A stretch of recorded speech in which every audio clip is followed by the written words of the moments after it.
Welcome again to Hidden Truths. Today we have our host, Bob Barone. How are you today, Bob? I'm feeling really well.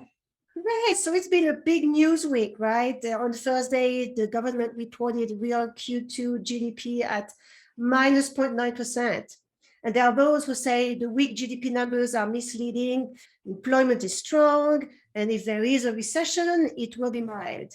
What do you say to that, Bob? That's the narrative that Wall Street and the politicians want you to believe. But it's just another narrative, like all of them. Let's look at the official designation of recession. That's done by the National Bureau of Economic Research. They date the start and end dates of all the recession. But it often takes them many months to do so. Sometimes they don't even date the recession until after it's already ended. However, there's never been two negative GDP quarters in a row without the National Bureau of Economic Research later officially designating that as a recession.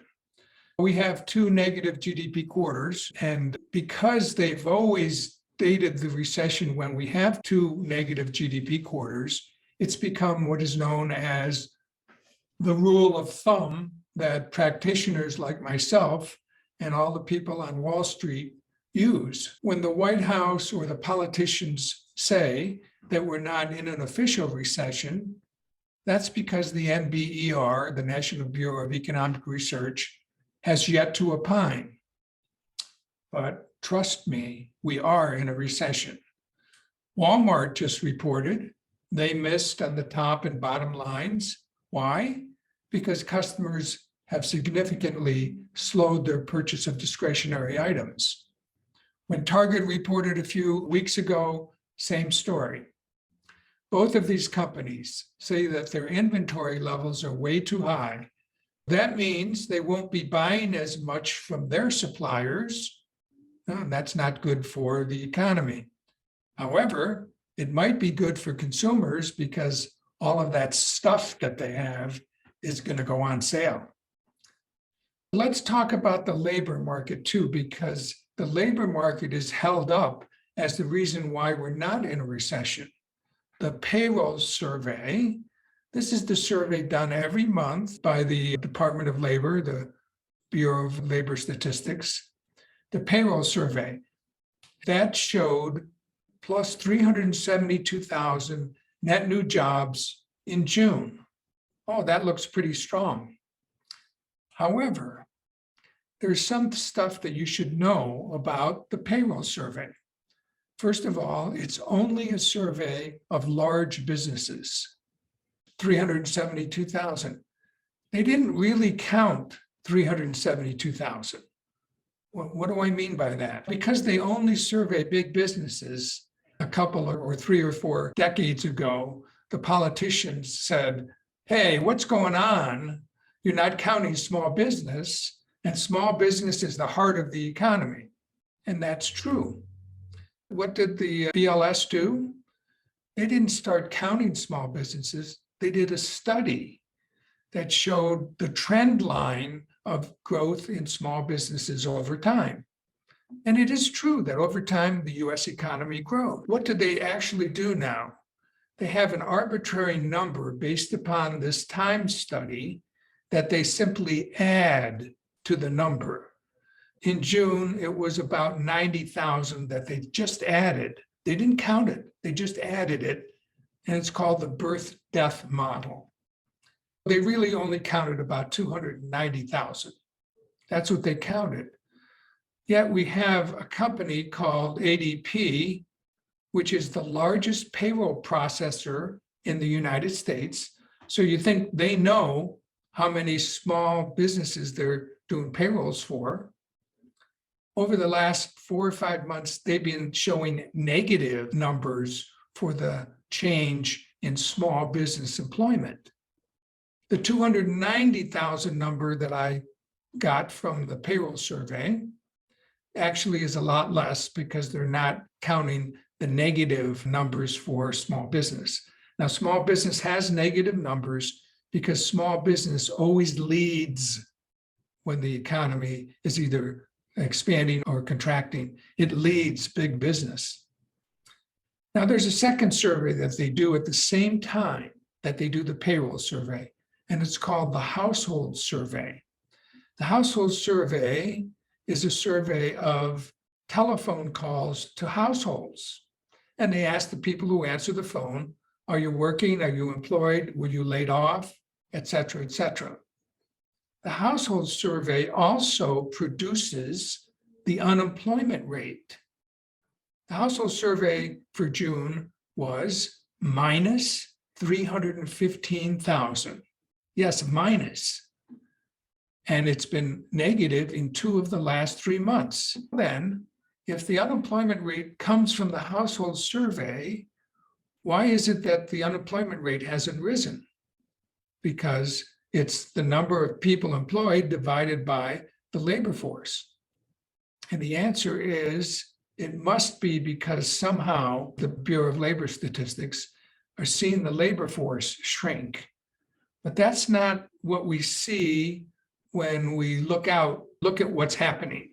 For example, the Washington Post had an article that said, of the 3 million folks who retired during the pandemic, 1.5 million are now going back to work. That can't mean a shrinking labor force. And of the 1.5 million that said they're going back to work, 65% of them said it's because of inflation, and 45% of them said it's because the stock market is going down. Other data in the labor market, initial claims for unemployment. This is a weekly data feed that's put out by the Department of Labor.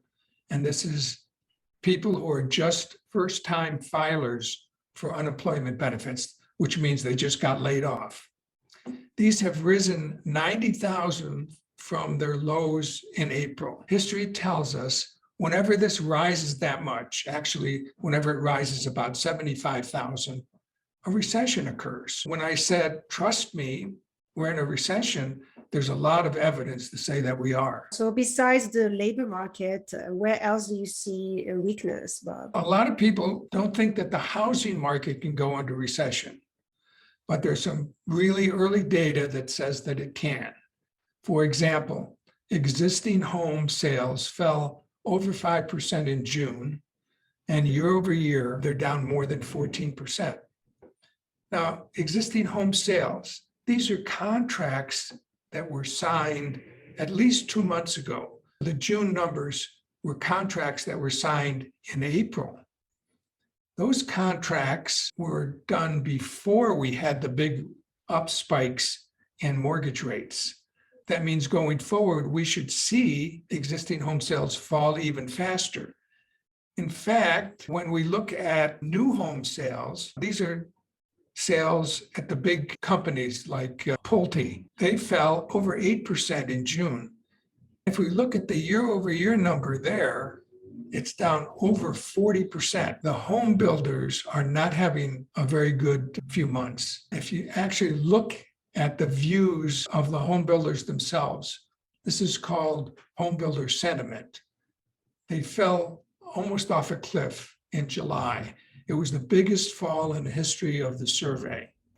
And the potential buyer traffic coming through those new home builder sites and looking through their models really went down big time in June.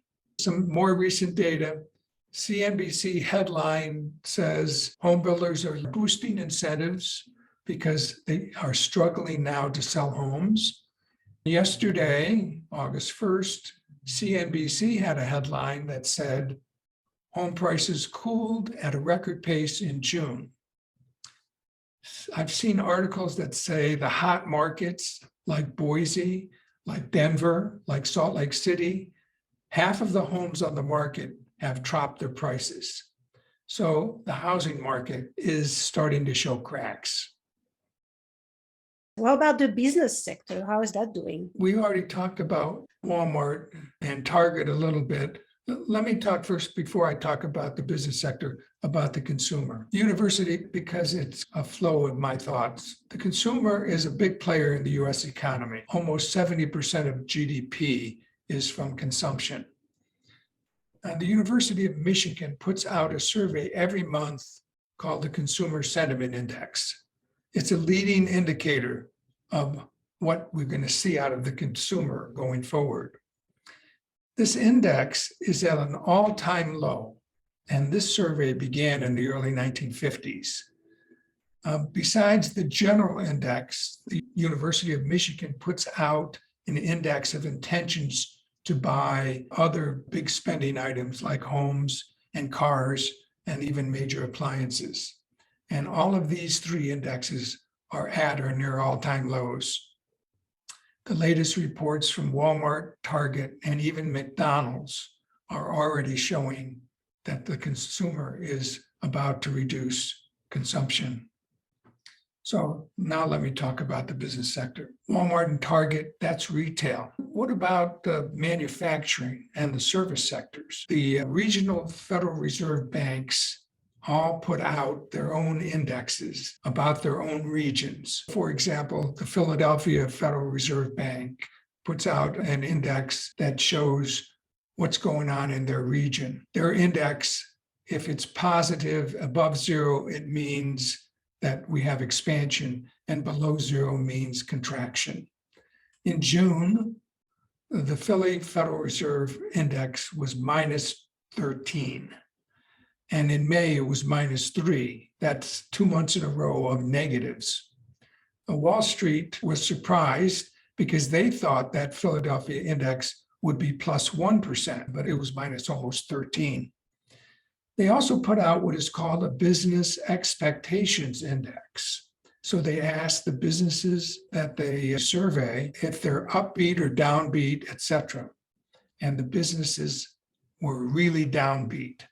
And it's important because if they're downbeat, they'll hire fewer employees. They won't expand. They'll hold off on their expansion plans. They'll cut back on their inventory, etc. The index from the Philadelphia Federal Reserve was minus 19. It's the lowest it's been in the history of this index, which started in 1979. And in history, every time we get to this index and see it below 10, minus 10, a recession occurs. The New York Fed has a similar expectations index. It's called their 6-month outlook index.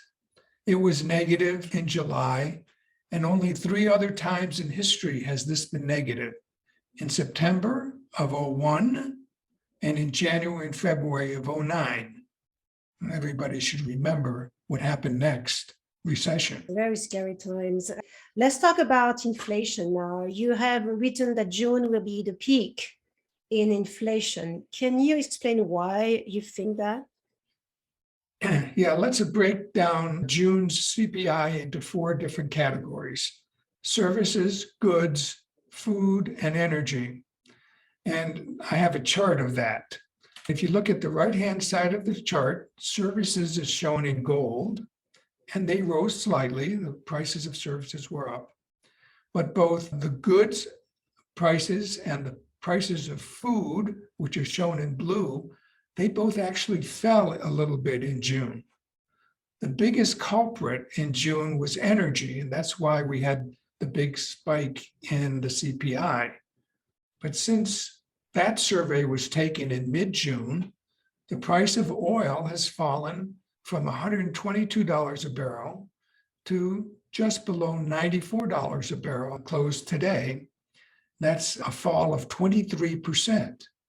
And it's almost a surety that the price of energy then, when they took the July survey, which was in mid-July, will show negative for energy. In fact, AAA actually says the prices of gasoline at the pump in July were 11% lower than in June. Think about inflation. Inflation is a measure of change. That means even if prices are high, if they stop rising, the inflation will be 0. Since the price of gasoline has fallen, just extrapolating that from the chart, the year-over-year rate of inflation is going to be lower when they put out the July survey here in the next week or so. If you look at more charts, what you find is that the prices of commodities and agricultural products they've fallen off a cliff. And those are going to translate into lower prices. Although I will caution everybody, slowly at the consumer level. Nevertheless, remember, if the prices aren't going up, inflation is zero. The futures market, too, thinks that the price of oil is going to go down. This is called backwardation. Normally, markets are in what is called contango. These are the future markets. And contango simply means today's spot price, today's price is lower than what the market thinks the prices are going to be in the future. That is, they always build in just a little bit of inflation. Backwardation is really rare. It means that today's price is higher than what the markets think is going to happen in the future. And that's the way the markets are telling us that they think that the price of oil is going to be lower going forward into the fall and winter. So some good news there, right? Yes. All right. The Fed raised the interest rates on Wednesday by 75 basis points. You've written the Fed is pursuing a monetary policy that is too strict. Can you explain? Yes, this is the first time in the Fed's 109-year history that they have continued to tighten policy when a recession has arrived.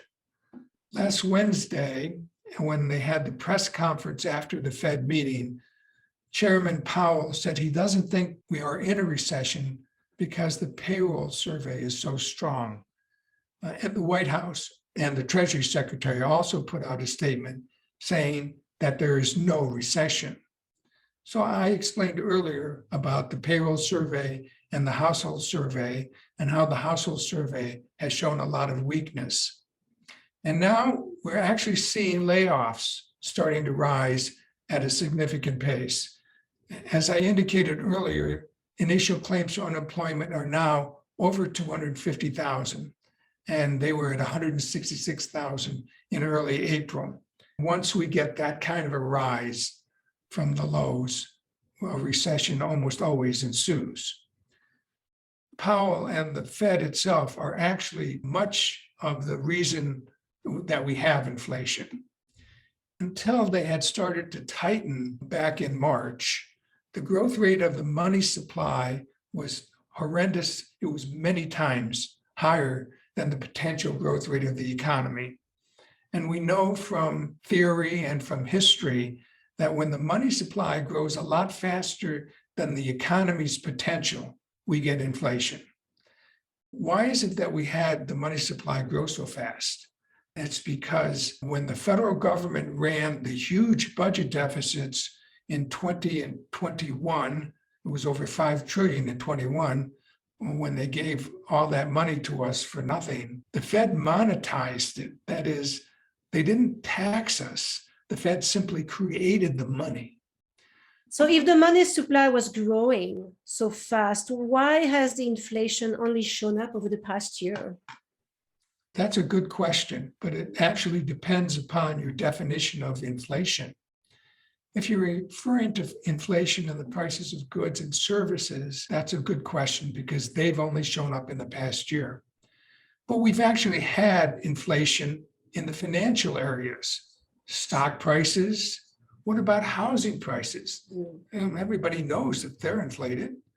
No one is going to complain when stock prices rise, nor will current homeowners grumble when the prices of their homes go up. But in this case, the prices of equities in homes rose because the Fed provided almost unlimited liquidity to the financial markets. Some economists have referred to this as the financialization of the economy. Now that the inflation has morphed into high and rising prices of goods and services, now suddenly it's become a real problem. Before, when just the prices of stocks and homes are going up, nobody complained. But now everybody's complaining. Let's go back and look at what happened to this Fed. Pre-Bernanke, this is before the Great Recession when Bernanke was chair, the Fed never manipulated interest rates. They knew that even the 16 smartest economists in the whole world couldn't determine the proper level of interest rates. The proper level of interest rates is the job of the free markets to determine. In the pre-Bernanke days, the Fed controlled bank reserves and therefore could influence the lending volumes of the banking system. And that regulated how fast the economy could grow, and the Fed could then keep it within the limits of the economy's potential to grow. The free markets set the levels of interest rates. It's now apparent to most economists that the quantitative easing policies stoked the growth of the money supply, first translating it into the financial market inflation that I just talked about, and more recently into the inflation in goods and services that we see today. Simply, if they back off their quantitative easing, which is what they're doing now, then what we would have is the prices of goods and services would come down over time. But not these guys. Not only are they reducing the money supply, but they're also raising interest rates into a recession. The money supply is being reduced at a pretty rapid rate. When we actually see negative money growth, which is now starting to occur, we're going to see the financial markets have an issue and the economy will slow down a lot. That's where we're headed. The Fed is driving monetary policy by looking at the lagging indicators like employment and the CPI. And I think this is equivalent to driving a car by looking through the rear view mirror. I'll end by saying, sadly, that interest rate policies act with a lag, and that means we're going to feel the impact of what the Fed has done over the last few months for several more months or quarters. And the policies that they've adopted will make the recession, unfortunately, deeper and longer than it has to be. Great insight as usual, Bob. It's so important to be aware of your perspective so that people can look forward and plan accordingly. Thank you everyone for watching. Subscribe to the channel. It's amazing. We're publishing videos every week. Go to hiddentruths.today as well, where you find our podcast as well as all our videos. Thank you again for watching and see you next time.